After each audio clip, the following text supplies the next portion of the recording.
আচ্ছা, আমাদের তাহলে আজকে পঞ্চমতম ক্লাস। তাহলে আমাদের মনে হয় আরেকজন জয়েন করছে, একটু অ্যাডমিট করেনি। তো আজকে আমাদের পঞ্চমতম ক্লাস।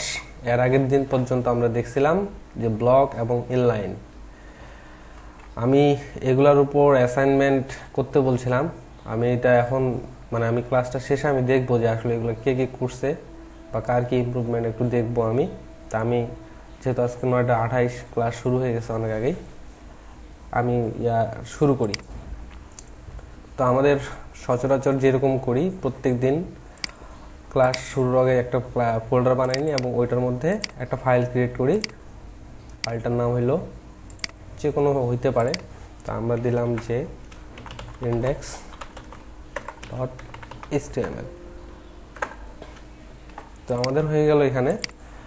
এখানে একটা কথা বলে রাখি, আমাকে অনেকে মেসেজ করতেছে যে আমি এই HTML করতে পারতেছি না, এবং অনেকে কি করতেছে এখানে HTML রাখে দিয়ে এবার ডট আবার TXT রাখে দিচ্ছে। তাহলে তো এটা হবে না। আমি তো প্রথম দিনে বলছি ডট TXT টা কাটে দিতে হবে, আমার ফাইল ফরম্যাট হবে HTML।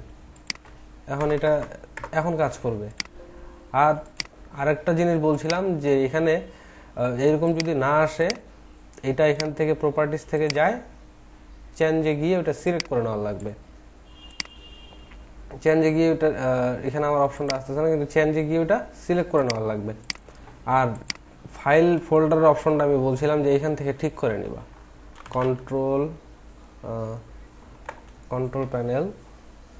কন্ট্রোল প্যানে যাই, এখানে এই যে ফাইল যে অপশনটা আছে, ফাইল এক্সপ্লোরার অপশনে যাইতে হবে, ভিউয়ে যাইতে হবে। ভিউয়ে গিয়ে এখানে দেখতে হবে যে শো হিডেন ফাইলস, আর এখান থেকে এই যে hide extension for non file types. আমি এটা স্ক্রিনশটটা দিয়ে দিচ্ছি। যাদের এখন এই অপশনটা চালু করা হয় নাই, তারা কিন্তু আসলে মজা মতো কাজ করতে পারবে না। আমি একদম ফুল স্ক্রিনশটটা দিয়ে দিলাম যে কি করতে হবে। প্রথমে কন্ট্রোল প্যানেলে যাইতে হবে, তারপর এখানে যাইতে হবে, তারপর এই ভিউয়ে আসতে হবে, তারপর এটা উঠাইতে হবে। এরপর যদি কারো সমস্যা থাকে তাহলে তো আর কিছু করার নেই। আমি দিয়ে দিই, এখানে স্ক্রিনশটটা দিয়ে দিলাম। আচ্ছা, তাহলে এই ছিল আমাদের এটা একটু ইন্টারাপ্ট করলাম, একটু সবার নাকি প্রবলেম হচ্ছে। এখন এই যে 5 নামে যে ফোল্ডারটা আছে, আমরা এটা আমাদের ইয়াতে ওপেন করে নেই, এখানে নিয়ে নেই। এখানে নিলাম ক্লাস 5, নিচে আছে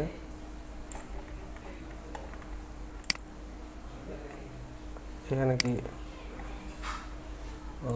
এটা না, আচ্ছা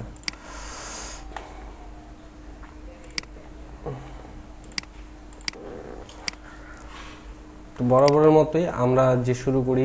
আমি দ্রুত করার জন্য HTML5 লিখে যা শুধু ট্যাব চাপিয়ে চলে আসে।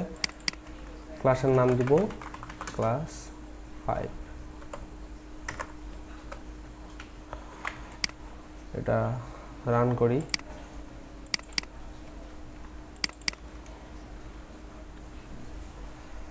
রান করলাম। আচ্ছা, এখানে এখন কিছু নাই। আমরা এর আগের দিন পর্যন্ত ক্লাসে শিখছিলাম যে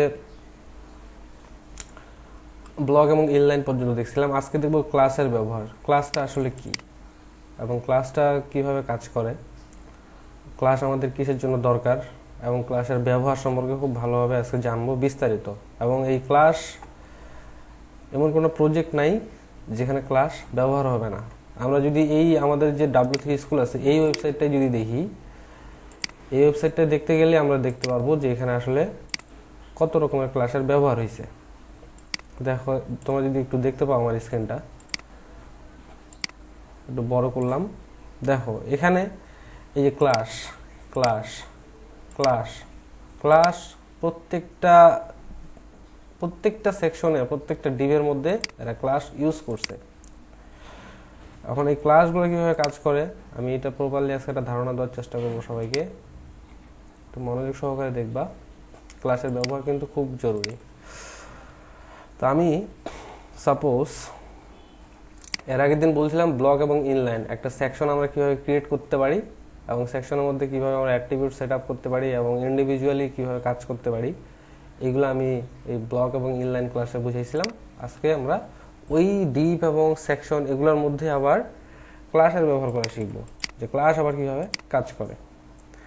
ক্লাস হলো এখানে যেমন ওরা বলছে যে the HTML class attribute is used to specify a class for an HTML element.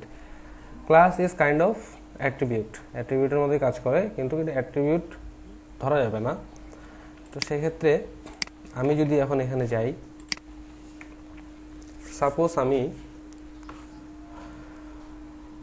div নিলাম। আচ্ছা, এই div এটা হলো কিন্তু একটা এলিমেন্ট। হ্যাঁ, এই div আমরা div নিব এই কারণেই, আমি যদি এক্সাম্পলটা দিই তোমরা তাহলে খুব ভালোভাবে বুঝতে পারো আরো। এই যে divটা নিলাম, div হলো মানে এলিমেন্ট বা ব্লক। এর আগে যে ক্লাসটা পড়ছিলাম সেখানে আমি বুঝাইছি যে div কি কাজে লাগে। এই div এর মধ্যে যেই divটা দিয়ে শুরু করবা তার মধ্যে একটা ক্লাস নিবা, ক্লাস লিখতে হবে। ক্লাস নিয়ে সমান সমান দিয়ে ডাবল কোটেশন, এখানে তুমি তোমার ক্লাসের নাম দাও। সাপোজ আমি এখানে ক্লাসের নাম দিলাম দিনাজপুর। এই যে দিনাজপুর নামে ক্লাসটা নিলাম, আমি চাচ্ছি যে এখানে দিনাজপুর সম্পর্কিত এই সেকশনটাতে আমার কিছু থাক, দিনাজপুর সম্পর্কিত। সাপোজ আমি H2 নিলাম। Dinajpur is largest city in Bangladesh নিয়ে নিলাম। তারপর এখানে কিছু ডামি কন্টেন্ট দেই, লরেম ইপসাম। এই যে আমি যে নিলাম এটা আমাদের কিভাবে কাজ করতেছে এখন আমি যদি দেখাই, এই যে চলে আসলো আমাদের এখানে Dinajpur is largest city in Bangladesh, আর লরেম ইপসাম এটা আমি দেখাইলাম। এখন আমি যদি এখন আরেকটা জিনিস দেখাই, যে আমার এখন অনেকগুলা জিনিসপত্র থাকতে পারে, এখানে যে আমার দিনাজপুর নামে একটা আছে, তারপর হইলো আরো অনেক কিছু জায়গা নামে থাকতে পারে, দিনাজপুর, রংপুর, তারপর হইলো ঢাকা, অনেকগুলা নামে আমাদের ডিস্ট্রিক্ট থাকতে পারে। এবং বলছে যে এগুলোর প্রত্যেকটার মধ্যে কিছু কিছু জিনিস তুমি রাখো, মানে এটা সম্পর্কে তুমি কোনো কিছু জিনিস রাখো। আমি দিনাজপুর বা সিটিগুলো দিয়ে এক্সাম্পল দিচ্ছি। তো তুমি কিভাবে কাজ করবা, তোমার কাজটা হবে হইলো যে আমি যখন একটা ওয়েবসাইট আমাকে দিবে, একটা ওয়েবসাইটের লেআউট দিবে, যেমন এই ওয়েবসাইটটা যদি আমরা যদি দেখি এখানে অনেকগুলা সেকশন আছে এবং অনেকগুলা পার্ট টু পার্ট অপশন আছে, যে এই সেকশনটার কাজ হলো এইটা, এই সেকশনটার কাজ হলো এইটা। আমরা এটা কন্টেন্ট সেকশন হিসেবে নিতে পারি, এটা এক্সাম্পল সেকশন হিসেবে নিতে পারি, এবং এই কন্টেন্ট সেকশনটা আমরা কন্টেন্ট ক্লাস নেমে নিতে পারি, এবং এক্সাম্পল সেকশনটা আমরা এক্সাম্পল সেকশন হিসেবে নিতে পারি। ক্লাসের মজাটা হইলো কোথায়, আমি যদি এখন এখানে দিলাম আর এই জায়গায় আমি এটা ডুপ্লিকেট করলাম, Ctrl+Shift+D, দিনাজপুর, রংপুর, RANG, রংপুর দিয়ে দিলাম, আর এখানে রংপুর দিলাম। রংপুর দেওয়ার পরে এখানে আসলাম। তো তোমরা এর আগের ক্লাসে দেখছো যে আমি যদি এই ক্লাসগুলা ব্যবহার করে আমি এইগুলোতে স্টাইল দিতে চাই, তোমরা এর আগের দেখছো যে আমি যখন H2 এই P এই জিনিসগুলো যখন আমি মানে H2 লিখে যখন H2 কালার দিছি এক্সটার্নাল CSS ফাইলটাতে, সবগুলাতে কিন্তু পাই গেছে। তো এক্ষেত্রে কি হবে, আমাদের ক্লাসের ব্যবহার করে আমরা যদি চাই যে দিনাজপুরের মধ্যে যেই H2 এবং P গুলা আছে এগুলোর কালার হবে আলাদা, এবং রংপুরের মধ্যে যে H2 এবং P গুলো আছে এগুলোর কালার হবে অলমোস্ট আলাদা। এখানে অনেক কিছু থাকতে পারে, ব্যাকগ্রাউন্ড থাকতে পারে, কালার থাকতে পারে, ফন্ট সাইজ থাকতে পারে। ফন্ট এগুলো যখন CSS শিখবো তখন আরো ভালো বুঝতে পারবো। তো আমি যা শুধু একটা এক্সাম্পল দেখার জন্য আমি একটা করি, ওই CSS নামে একটা ফাইল নেই, তোমাদেরকে এই CSS ফাইলটা নিয়ে আমি ক্লাস করাইছিলাম, এটা মানে ক্লাস 3 তে আছে। style.css নিলাম, এটা এখানে দিয়ে দিলাম। এখন এই ফাইলটা আমি লিংক করব, এখানে যাই, লিংক CSS, এটার রিলেশন হবে স্টাইল টাইপ এবং রেফে তোমরা তোমাদের যে ফাইলটা যে নামে ক্রিয়েট করবা সেটা এখানে শুধু জাস্ট লিংক করাই দিবা, দিলাম। আর এখানে এখন আমি চাচ্ছি যে আমার এই যে জিনিসপত্রগুলো আছে এখানে যে নিছি এগুলো আমি মানে কালার মালার একটু দিব, সেটা হলো ক্লাসের ব্যবহার করে। ক্লাসের ব্যবহার করে আমি এগুলোতে কালার টালার ব্যবহার করব, যে এইটা দিনাজপুরের কালার হতে পারে হবে আলাদা, দিনাজপুরের একটা ব্যাকগ্রাউন্ড আলাদা থাকবে, রংপুরের একটা কালার থাকবে আলাদা, এটার ব্যাকগ্রাউন্ড থাকবে আলাদা। হ্যাঁ, এটা আমরা করব। এখন যদি আমি ইয়াতে যাই আমাদের style.css এ, এখানে আমি চাচ্ছি যে দিনাজপুরের মধ্যে যে h2টা আছে, এই যে ক্লাস যখন সিলেক্ট করবা, হ্যাঁ ক্লাস যখন সিলেক্ট করবা, তো ক্লাস সিলেক্ট করতে গেলে কিন্তু যখন সিএসএস ফাইলে নিবা তখন কিন্তু ক্লাসের ইয়া হবে, একটা ডট দিবা, ডট দিয়ে ক্লাসের নামটা দিবা, তারপর সেকেন্ড ব্র্যাকেট দিয়ে ক্লোজ করবা, তাহলে কিন্তু ক্লাস কাজ করবে। এটাকে বলা হয় সিলেক্টর। ঠিক আছে, এটাকে বলা হয় সিলেক্টর। এখানে আমাদের যত রকমের ক্লাস থাকবে প্রত্যেকটা ক্লাস কিন্তু আমাদেরকে ঠিক এভাবেই নিতে হবে। এখানে ডট দিতে হবে, এটা নিতে হবে, এটা এখানে বসাইতে হবে। ঠিক আছে, এটাকে বলা হয় সিলেক্টর, মনে রাখবা এটাকে। এই সিলেক্টরগুলা ক্লাসের ক্ষেত্রে আমাদেরকে ডট ব্যবহার করতে হবে, যখন আইডি ব্যবহার করা শিখবো তখন আবার হ্যাশ ব্যবহার করতে হবে। এখন শুধু জেনে রাখো যে ক্লাস যখন আমরা সিএসএস ফাইলে নিয়ে আসবো এবং এটা সিলেক্ট করব, তার সামনে আমাদেরকে একটা ডট দিতে হবে, তাহলে ক্লাস কাজ করবে, না হলে ক্লাস কাজ করবে না। এখন আমি যদি এখানে একটা জিনিস দেখাই, যে দেখো এখানে যদি একটা জিনিস দেখাই দিনাজপুর রংপুর, এখানে একটা জিনিস তোমরা কি বুঝতে পারতেছো, যে আমাদের এই দুইটা সেকশন আমাদেরকে খুব সুন্দরভাবে ইন্ডিভিজুয়ালি দিচ্ছে না। আমি যখন এটার উপর কার্সর নিয়ে যাচ্ছি, রংপুরে নিয়ে গেলে রংপুরের টুকু ব্লক হচ্ছে, দিনাজপুরে নিয়ে গেলে দিনাজপুরের টুকু ব্লক হচ্ছে। তাহলে এই থেকে কি বোঝা যায় যে দিনাজপুরের মধ্যে যে এলিমেন্টগুলো আছে এগুলাতে যদি আমি কালার দেই, কালার বা আমার যে সিএসএস বা আমার যে জিনিসপত্রগুলো লাগবে শুধু এই দিনাজপুরের মধ্যেগুলোতেই পাবে। রংপুরের মধ্যেও কিন্তু রংপুরের মধ্যেগুলো পাবে না, কারণ রংপুরের মধ্যেও কিন্তু দেখো যে S2P আছে, এটাতে কিন্তু পাবে না। কারণ আমি কি করছি, আমি এটার একটা প্যারেন্ট মানে ওদের বাবা, এটা হলো ওর বাপ, এটা হলো ওর সন্তান, তার এটা হলো দ্বিতীয় সন্তান। সো অবশ্যই বাবার প্রায়োরিটি বেশি, তো বাপকে ধরে সন্তানদেরকে বোঝাচ্ছি যে এই কাজটা এইভাবে করবি, তাহলে কাজ করবে। এর থেকে বড় এক্সাম্পল আর হইতে পারে না। তা আমি যদি এখন দিনাজপুর যে অপশনটা আছে, আমি চাচ্ছি যে দিনাজপুর অপশনটা এটার একটা ব্যাকগ্রাউন্ড কালার থাক, একটা ব্যাকগ্রাউন্ড কালার থাক। ব্যাকগ্রাউন্ড কালার নামে একটা প্রপার্টি আছে সিএসএস এর, এবং এটার ভ্যালু হিসেবে আমরা দিতে পারি টাংফাং একটা বিয়ার দিয়ে দিই 565687 দিলাম আর কি। দেখো এখানে একটা ব্যাকগ্রাউন্ড পাইছে। এটা কোথায় পাইছে? শুধু দিনাজপুরে পাইছে। এটার মজাটা বুঝতে পারছো? আমি শুধু দিনাজপুর ধরছি, দিনাজপুরে একটা ব্যাকগ্রাউন্ড কালার দিয়ে দিছি, সে এখানে পাই গেছে। এটা কিন্তু এই সেকশনটাতে পায় নাই, আমাদের রংপুর নামে সেকশনটাতে কিন্তু পায় নাই। আমরা যখন রংপুর নামে সেকশনটা ধরে দিব তখন কিন্তু আবার রংপুরটাতে পাবে। তো আমি চাচ্ছি যে এই রংপুরের মধ্যে, এই দিনাজপুরের মধ্যে যে জিনিসগুলো আছে, এই যে টেক্সটগুলো আছে, এই টেক্সটগুলোর কালার মানে সাদা হোক। H2 এর যে কালার আছে এটা সাদা হোক, P এর যে কালার আছে সাদা হোক, Pটা ছোট আছে আর একটু বড় হোক, Hটা একটু ছোট আছে আর একটু বড় হোক, আমরা করতে পারবো। কিন্তু তো এই জিনিসটা কিভাবে সিলেক্ট করবা, এই যে এদের যে প্যারেন্ট যে ক্লাসটা যে আছে মানে বাবাকে আবার সিলেক্ট করবা, দিয়ে এখানে কি দিবা, আমাদের দিনাজপুরের মধ্যে কি আছে, H2 আছে, তো আমি এখানে H2 দিব। এটা কিন্তু মনে রাখবা যে এটা হলো এলিমেন্ট বা ট্যাগ, এটাতে কিন্তু আবার তোমরা ডট দিয়ে বসিও না, এটা কিন্তু ডট হবে না। কারণ আমি বলছি যে ক্লাসের সামনে সবসময়ের জন্য ডট ইউজ করবা, এলিমেন্টের সামনে নয়। এলিমেন্টে কখনো ডট দেওয়া দরকার নেই, এলিমেন্ট ডিরেক্ট এখানে যেটা আছে সেটাই হবে। তো আমি চাচ্ছি যে H1 যে H2 যে এখানে আছে ওটা একটা কালার হোক, কালার হোয়াইট দিলাম, কালার দিলাম হোয়াইট। দেখো এখানে কালারটা চেঞ্জ হয়ে গেছে। আমি চাচ্ছি যে এই দিনাজপুর নামে যে ক্লাসটা আছে এটার একটা মানে সব পাশ দিয়ে একটা মানে স্পেস থাক, মানে যেন আমরা বুঝতে পারি এটা একটা মানে প্রপার্টি আছে, সেই প্রপার্টিটার নাম হলো প্যাডিং। তা আমি প্যাডিং দিয়ে দিই 50 পিক্সেল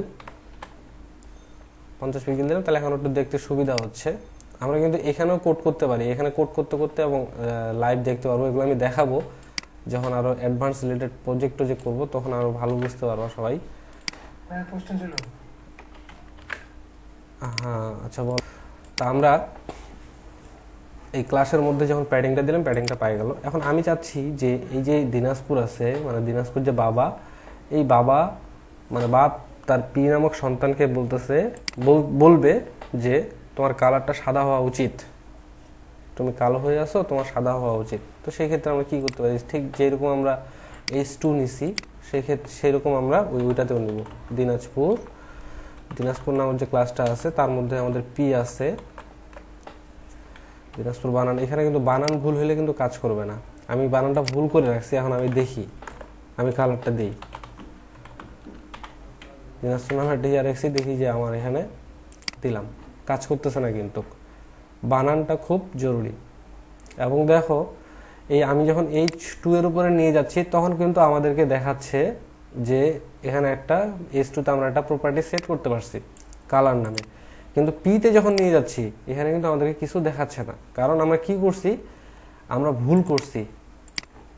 দিনাজপুর যে ক্লাসটা আছে আমরা এখানে আর দেই নাই, এই জন্য কিন্তু ওইটা ব্রাউজারও চিনতে পারতেছে না। এবং ব্রাউজার যদি না চিনতে পারে তাহলে কিন্তু আমাদেরকে আউটপুট দিতে পারবে না।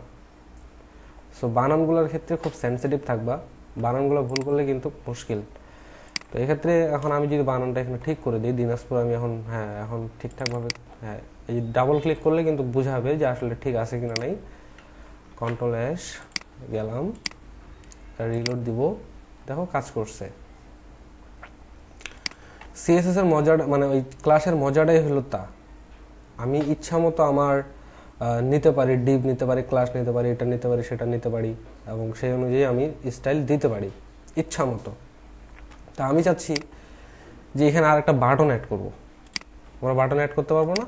বাটন নামে একটা প্রপার্টি শিখছি আমরা, বাটন নামে একটা প্রপার্টি আমরা শিখছি। বাটন নিলাম এবং বাটনের মধ্যে আরো একটা নিতে যাচ্ছি। বাটনের মধ্যে একটা নিব, আমি একটু দ্রুত করলাম এবং এটা ক্লোজ করে দিলাম এবং এখানে লিখে দিলাম যে মোর ডিটেলস। দেখো এখানে আমাদের এটা চলে আসবে, একটা বাটন ক্রিয়েট হয়ে গেছে আমাদের। তা আমি বাটনটা নিলাম এই কারণেই, আমি চাচ্ছি যে এখানে সিলেক্টরটা তোমরা আর একটু ডিপলি বোঝার চেষ্টা করো। দেখো আমি কিন্তু এখানে বাটন নামে একটা প্রপার্টি নিয়েছি এবং বাটনের ভিতরে আরো একটা চাইল্ড প্রপার্টি নিয়েছি নামের, সরি এটা হবে ট্যাগ হবে, এলিমেন্ট হবে। তো আমি বাটন নামে একটা ট্যাগ নিয়েছি, তার মধ্যে আরো একটা ট্যাগ নিয়েছি নামের। এইটা আমি কিভাবে সিলেক্ট করব, এটা প্রশ্ন আসতেই পারে তাই না, যে ভাই এটা আমার জানা দরকার, এটা কিভাবে সিলেক্ট করব। এটা খুব সহজ। ধরো আমি যদি এখন যাই, আমাদের কি আছে, আমাদেরকে বুঝতে হবে দিনাজপুর আছে প্রথমে আছে, ছিল তো বের হয়ে গেল। আচ্ছা, দিনাজপুর নামে একটা ক্লাস আছে, তার মধ্যে আমাদেরকে বাটন আছে, তার মধ্যে আমাদের আছে। তো আমি ঠিক ওইভাবেই সেভ করব, দিনাজপুরের মধ্যে বাটন, তার মধ্যে দিনাজপুর বাটন, তার মধ্যে আছে। তো আমি যা শুধু এখানে একটা দিয়ে রাখি যে দেই আগে কাজ করতেছে কিনা নাই। ব্যাকগ্রাউন্ড কালার রেড, দেখি পাচ্ছে কিনা নাই, পাচ্ছে। তোমরা দেখতে পাচ্ছ যে আমি কিভাবে সিলেক্টটা করলাম, প্রথমে দিনাজপুর নিলাম, তার মধ্যে বাটন নিলাম, বাটনের মধ্যে যে আছে সেই এটাকে আমরা ধরে একটা কালার দিয়ে দিলাম। তা আমি চাচ্ছি যে এই এতে আমি কালারটা দিব না, আমি তার উপরে যে প্যারেন্ট ক্লাসটা আছে, যে দেখো আমি যখন বাটনে নিয়ে যাচ্ছি তখন কিন্তু আমাদের এইটা সিলেক্ট হচ্ছে, পুরোটাই সিলেক্ট হয়ে যাচ্ছে। এটা তোমাদেরকে বুঝতে হবে যে কোনটাতে গেলে কোনটা কাজ করতেছে, এটা আমরা খুব সুন্দরভাবে ইনস্পেক্ট এলিমেন্ট করে বুঝতে পারবো। যখনই কার্সর আমি যেটার উপরে নিয়ে যাব তখন কিন্তু সেটা ব্লক হয়ে যাবে।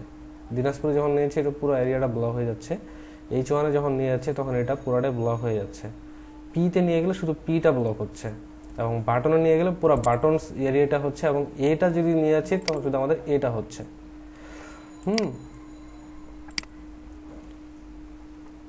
তারপর এখন আমি যদি দেখি যে আমি চাচ্ছি যে এই বাটনে আমাদের পুরো কালারটা থাক, তাহলে এখান থেকে যা শুধু এটা যদি সরাই দিই তাহলে কিন্তু আমাদের এটা রেড হয়ে যাবে। দেখিও রেড হয়ে গেছে।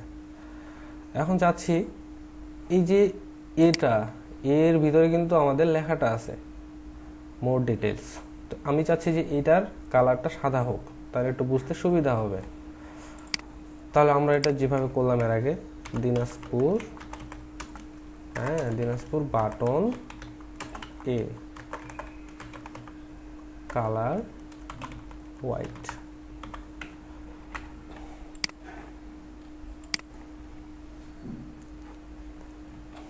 দেখছো কিছু মনে হয় ভুল করছি, এই যে দিন আজ যে দিনে কাজ করতেছে না। সো বানানটা খুব রাখা লাগবে। এক্ষেত্রে তোমাদের বেস্ট প্র্যাকটিস হবে যে ক্লাসটার নাম নিছো সেটা এখান থেকে কপি করে এখানে যা শুধু এসে ডট দিয়ে ছেড়ে দিবা, তাহলে কাজ করবে। এখন আমার কাজ করছে। তা আমি কিন্তু এখানে কয়েকটা জিনিস বুঝাইলাম আমরা কিভাবে, মানে ডিপটার প্রথমে আমরা কিভাবে স্টাইল দিতে পারি, তার মধ্যে যে চাইল্ড এলিমেন্টগুলো আছে, ট্যাগগুলো আছে সেটাতে কিভাবে দিতে পারি, এবং বাটন যে আছে মানে আমাদের যে আরও যে ট্যাগগুলো আছে ট্যাগের মধ্যে আবার ট্যাগকে কিভাবে স্টাইল দিতে পারি, এটা কিন্তু খুব সেন্সিটিভলি খেয়াল করবা। এখন এটা গেল আমাদের দিনাজপুর নামক সেকশনের কাজ, দিনাজপুর নামক ডিপ যে সেকশনটা যে আছে এই কাজটা গেল। এখন আমি চাচ্ছি যে রংপুর নামে যে সেকশনটা আছে এটা, এখানে যে কালার জিনিসগুলো আছে এটা থেকে একদম আলাদা হোক। আমরা অবশ্যই পারবো এটাও। তা আমি যদি রংপুর নামে ক্লাসটা ইন্সপেক্ট এলিমেন্ট করি, দেখব এখানে বর্তমানে আমাদের কিছু নাই, এখানে সিএসএস বলতে কোনো কিছুই নেই। সিএসএস যদি থাকতো, এই যে দিনাজপুরে যেমন আমাদের সিএসএস আছে তখন কিন্তু আমাদের এই পাশে দেখাচ্ছে এই যে সিএসএস কোথায় কোথায় আছে, কোন ক্লাসটাতে কি দিছি না দিছি সব এখানে দেখাচ্ছে। রংপুরে যেহেতু কোনো সিএসএস নাই, আমি চাচ্ছি যে এইটার একটু কালারটা আলাদা হোক, আলাদাভাবে একটু শো করুক। আমরা অবশ্যই পারবো। তো এটারও সেম ওয়ে আরেকটা জিনিস সবসময় যেন বেস্ট প্র্যাকটিস করবা। আচ্ছা আমি এটা পরে দেখাবো যে কীভাবে সিএসএস এর কমেন্টিংটা শিখতে হবে, এটা সিএসএস নামে পার্টে আছে, এখন এটা জানার দরকার নেই। রংপুর আমি কপি করলাম, কন্ট্রোল সি করলাম। আর তো ওইটা বলছিলাম যে কিভাবে সিলেক্টরটার প্রথমে ক্লাসের প্রথমে একটা ডট দিতে হবে, তারপর আমাদেরকে সেকেন্ড ব্র্যাকেট দিতে হবে। তো আমি চাচ্ছি যে এখানে ব্যাকগ্রাউন্ড কালার হোক,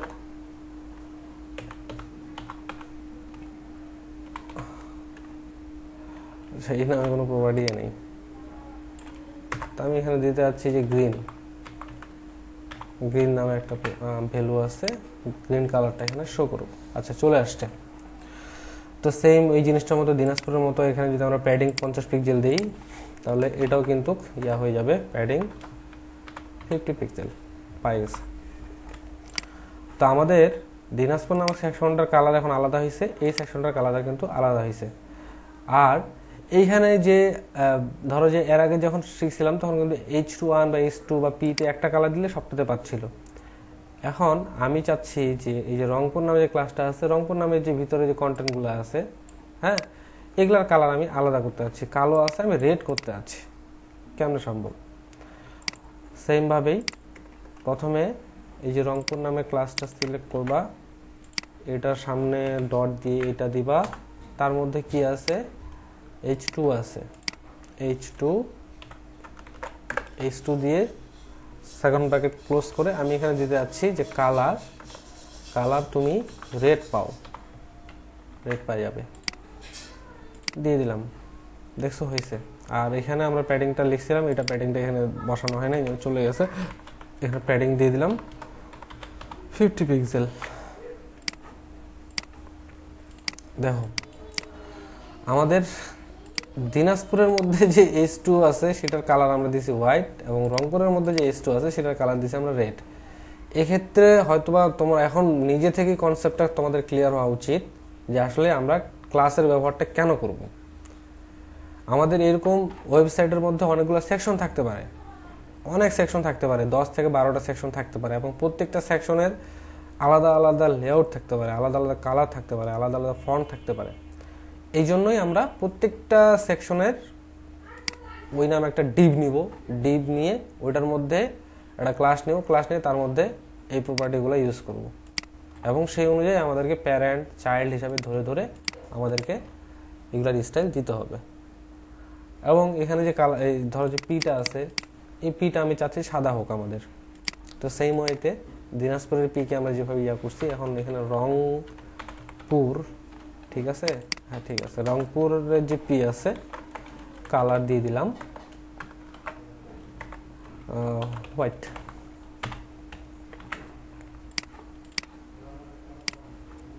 ঠিক আছে, এখন আমরা সুন্দরভাবে জিনিসটা বোঝা যাচ্ছে।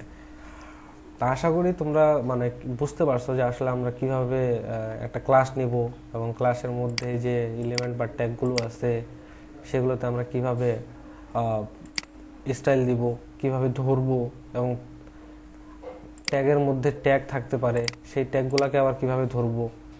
আশা করি তোমরা এটা ক্লিয়ার হতে পারছো। এটা থেকে আর মনে হয় কোনো প্রবলেম না থাকার কথা। তা আমি এই ক্লাসটা মনে হয় অলরেডি কয় মিনিট হয়েছে, 26 মিনিট হয়ে গেছে। এটা এখানে শেষ করতেছি, আর একটা নতুন ক্লাস ওপেন করতেছি।